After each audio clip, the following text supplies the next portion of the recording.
Now's the time when I guess I give my annual report of Yadkin County Farm Bureau. Probably the part that I dread the most every year. But I'm glad to be able to do it. I'm glad to inform our membership on what's going on and what the County Farm Bureau has been involved with on your behalf. So again, I want to welcome you to the 53rd annual meeting of the Yadkin County Farm Bureau and to our 75th anniversary as an organization. As we have approached this milestone anniversary, we have had a chance to reflect as an organization on where we are going and where we have been. Many of you watched the video. I hope the sound was good enough to where you could hear most of it. But it spotlights where we've been, who started this organization, and what have been the triumphs and trials as this organization has moved forward for the last 75 years. We have a very rich and a very proud history in this county, and we have done our best this year to celebrate that history. Last year I spoke to you about our Planning and Vision Committee, which was also a part of the 75th anniversary. And they looked into the future of our organization. They looked at the typical needs of an organization, buildings, infrastructure, and came to the conclusion that if we continue to grow at this rate, our space in our existing buildings will have to be evaluated. I was most pleased that they placed an emphasis on our scholarship program. Since our scholarship overhaul in 2011, we have awarded we are committed to award $26,000 in scholarships. I'm not sure if they're here this evening, but Corey Roberts and Shannon Holden were the 2015 scholarship recipients, and if you guys are here, I'd like for you to stand up. Of course, it's a Monday night. They're in college, so I doubt they are, and I don't see them. But the Planning and the Vision Committee, they understood the strength in rewarding students who have a passion for agriculture and want to see our scholarship program expand and to be strengthened. The Women's Committee of the County Farm Bureau, they answered the call to help in strengthening the scholarship program by publishing the cookbook. And I want to give my sincere thanks and gratitude to the members of the Women's Committee and all those folks who contributed recipes. The cookbooks are available. I believe Mr. Jake Ellison is holding that table down over on the side over here. If you would like to purchase a cookbook, please do so before you leave. They make wonderful Christmas gifts. They are $20 a piece, and all the funds will go to our scholarship fund. And the hopes of endowing that scholarship so it'll be available for generations to come. Our dedication to youth and young people has never been stronger. This year we had 2 future agricultural leaders attend Farm Bureau's Institute for Future Ag Leaders at NC State University. I do want to recognize Olivia Wingler. I'm not sure if she's here, but I know Danielle Matthews is here, and she's sitting right over here. Stand up, don't just wave, stand up so everybody can see you. There you go. Danielle attended the Institute for Future Ag Leaders this year at NC State, and they took time out of their summer break to attend and to learn more about what they can do for the industry of agriculture and what opportunities wait for them in agriculture. Our Young Farmer and Rancher Committee is growing. Our county chairs are getting ready to start their 2nd year on the state committee, a 2-year commitment that takes a lot of time. And we continue to sponsor programs such as the FFA, 4-H, and other youth programs. Last year I asked a few questions of ourselves in an organization. I asked who were we and who do we want to be? What has made us successful and what will continue to make us successful? What is the secret to our longevity? How have we and how will we manage changing times and perceptions? Who were our leaders? What did they stand for? And who are our future? As you have already heard, we have made a lot of headway in answering those questions. As an organization, I think we want to provide meaningful and useful programs to those we represent and those who want to get to know more about us. Our safety committee this year planned a grain bin safety program held down at Deep Creek Grain. It was presented by the Agri-Medicine Institute, had numerous farmers and first responders attend that meeting to learn more about being safe around grain bins. We also hosted a Holland Ag meeting in conjunction with Surry County Farm Bureau. It was held in Surry County. We had numerous farmers show up for that. It was presented by the North Carolina Highway Patrol, and they discussed basically moving agricultural products down the road.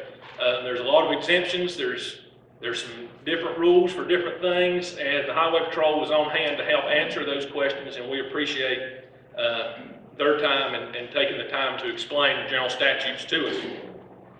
Back in the summer, we hosted our annual Legislative Appreciation Dinner. This is an opportunity for those to get to know more about us.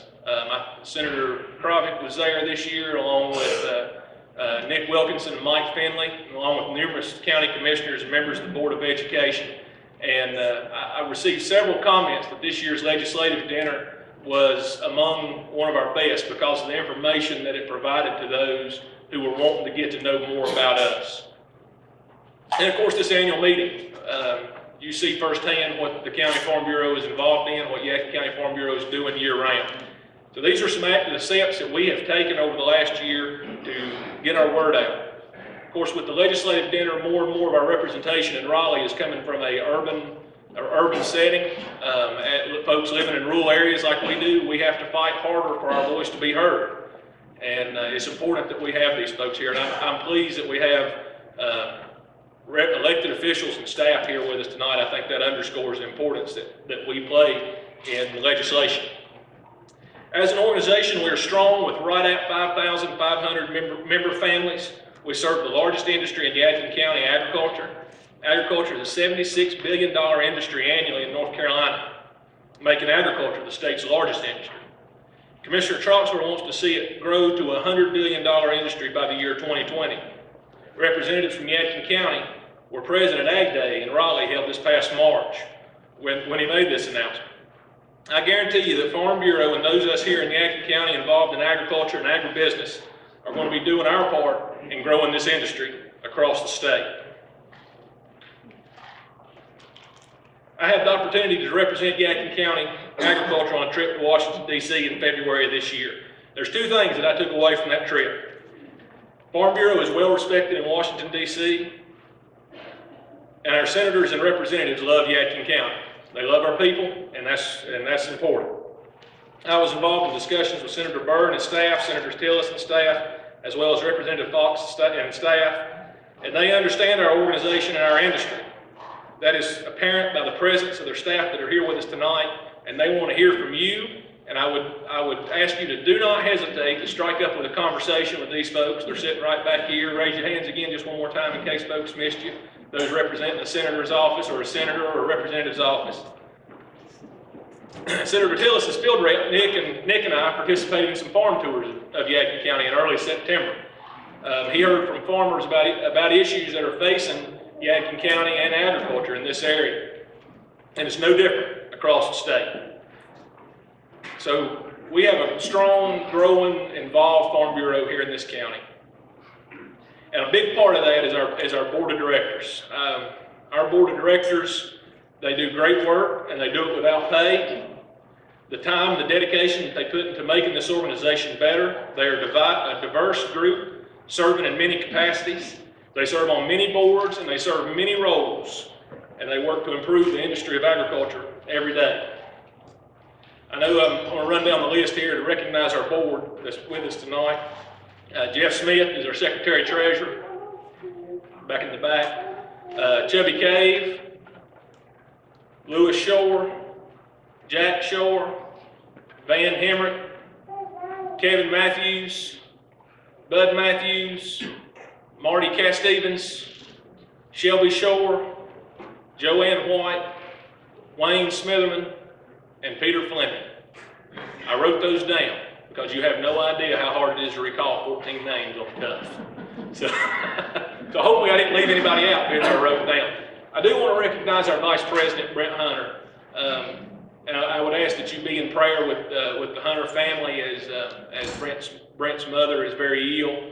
And of course, Brent would be here tonight if he wasn't with his mother and with his family tonight. So keep the Hunter family in your prayers.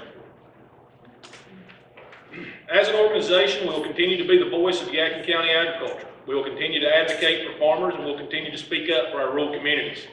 We will continue to support our mission and our vision of our founders to develop, foster, promote, and protect the programs for the general welfare of farm and rural people, including their economic, social, and educational well-being. these are all the ways that our organization, your organization, is working on behalf of our community, agriculture, and members. In closing, the Yadkin County Farm Bureau continues to grow and to be a viable advocate organization for agriculture. We continue to serve our members with excellent service and an excellent product from our insurance business. The member benefits team continues to work hard to provide great deals on items that are beneficial to all Farm Bureau members. Thank you for your time, and thank you for your interest in Farm Bureau, and thank you for being here tonight.